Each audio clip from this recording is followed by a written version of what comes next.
నేను చెప్పేది ఏంటి అంటే టైం వేస్ట్ చేయకుండా ఇంకో 2-3 టికెట్లు బుక్ చేసుకోండి, రేపటికి ఎల్లుండికి ఖచ్చితంగా వెళ్ళండి. సినిమా అయితే ఇంకా మీకు టికెట్స్ దొరకవు కూడా నాకు తెలియదు.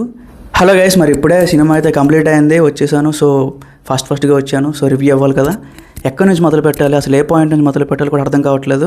మొట్టమొదటి పాయింట్ ఏం చెప్తాను అంటే, ఇండియన్ సినిమా హిస్టరీలో పాస్ట్లో కానీ ఫ్యూచర్లో కానీ ఇంకొక 10 సంవత్సరాలు 20 సంవత్సరాలు 50 సంవత్సరాలు చూసుకున్నా సరే ఏ ఒక్క హీరో కూడా ఇలాంటి కాన్సెప్ట్ ఓకే చేసి సినిమా చేయగలిగే దమ్ము ధైర్యం ఎవ్వడికీ లేదు.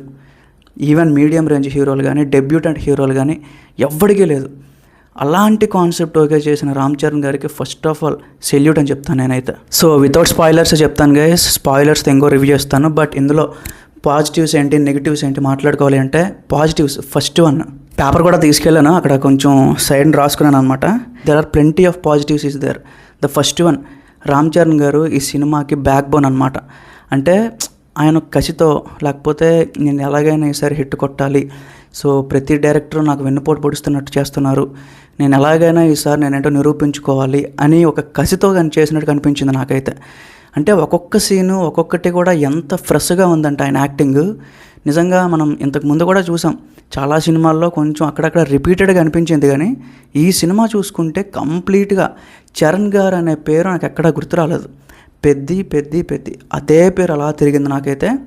సినిమా స్టార్టింగ్ ఫ్రేమ్ నుంచి కూడా అక్కడి నుంచి ఎండింగ్ ఫ్రేమ్ వరకు కూడా పెద్ది తప్ప నాకు చరణ్ గారు అయితే ఏ ఫ్రేమ్లో కూడా కనిపించలేదు. అంత బాగా చేశారు యాక్టింగ్. నిజంగా నాకు తెలిసి మేబీ అన్నీ కరెక్ట్గా జరిగితే ఈ సినిమాకి చరణ్ గారికి ఇప్పటివరకు ఏదైతే మిస్ అయిందో నేషనల్ అవార్డు ఈ సినిమాతో అయితే ఖచ్చితంగా వస్తుంది. అండ్ సెకండ్ పాజిటివ్ ఏంటి అంటే, అందరూ ఏం చెప్తున్నారు ఇంటర్వ్యూల్లో కానీ అగైన్ ప్రీ రిలీజ్ ఈవెంట్స్లో కానీ, అప్పల సూర్య క్యారెక్టర్ చాలా బరువుగా ఉంటుంది, చాలా అగైన్ ఇంపాక్ట్ ఎక్కువ ఉంటుంది సినిమాకి అని చెప్పి. బట్ నేను సినిమాకి వెళ్ళి చూసిన తర్వాత ఓకే కనెక్ట్ అయ్యాను, ఆ క్యారెక్టర్ బాగానే ఉంది, జగపతి బాబు గారు ఫెంటాస్టిక్గా చేశారు.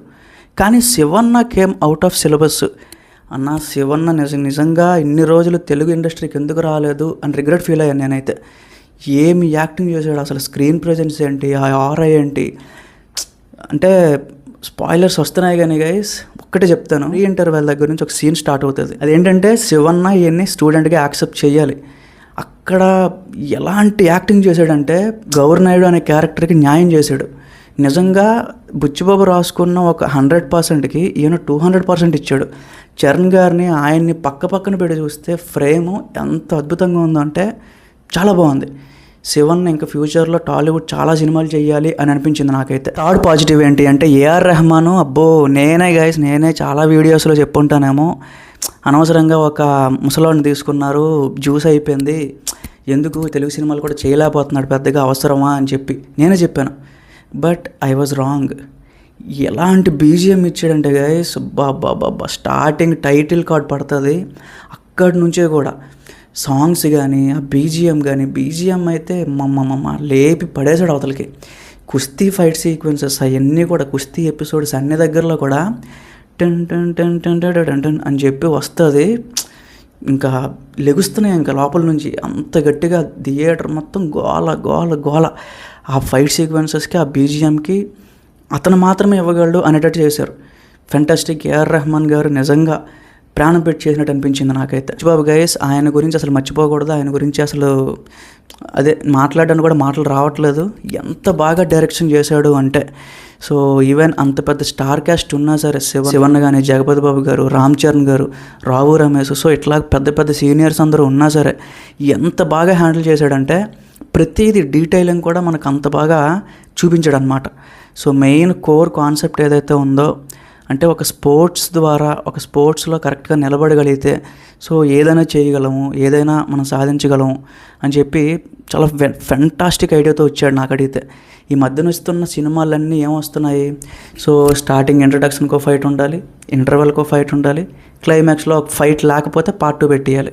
ఈ మధ్యన వస్తున్నవన్నీ అవే కదా, గత 10-15 సంవత్సరాల నుంచి అదే వస్తున్నాయి. పనికి మాలిన ట్రెండ్ ఏదైతే ఉందో బుచ్చిబాబు బ్రేక్ చేశాడు.